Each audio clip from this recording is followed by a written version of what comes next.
بسم اللہ الرحمن الرحیم۔ السلام علیکم ورحمۃ اللہ وبرکاتہ۔ عابد راضی چینل کی طرف سے آج میں اپنے دوستوں کو رسول اللہ صلی اللہ علیہ وآلہ وسلم کی بتائی ہوئی ایک دعا بتاؤں گا۔ قبر کی وحشت سے نجات کے لیے وظیفہ دعا ہے یہ۔ میں اپنے دوستوں سے گزارش کروں گا کہ آپ دوستوں نے اس پر ضرور عمل کرنا ہے۔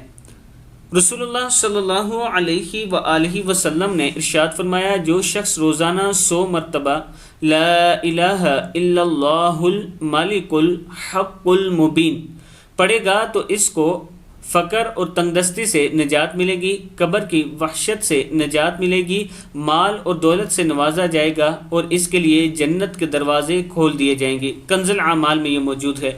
دعا کیا ہے؟ لا الہ الا اللہ الملک الحق المبین۔ صدق اللہ العظیم۔ میں اپنے دوستوں سے گزارش کروں گا کہ اس دعا کو ضرور پڑھا کریں اور جب بھی ہاتھ اٹھائیں قبر کی تنگی سے اپنے رب سے پناہ مانگا کریں اور اللہ تعالیٰ سے یہ دعا کیا کریں کہ اللہ تعالیٰ ہمارے گناہوں کو معاف فرمائے اور جنت الفردوس میں ہمیں جگہ عطا فرمائے اور رسول اللہ صلی اللہ علیہ وآلہ وسلم کی شفاعت نصیب فرمائے۔ السلام علیکم ورحمۃ اللہ وبرکاتہ۔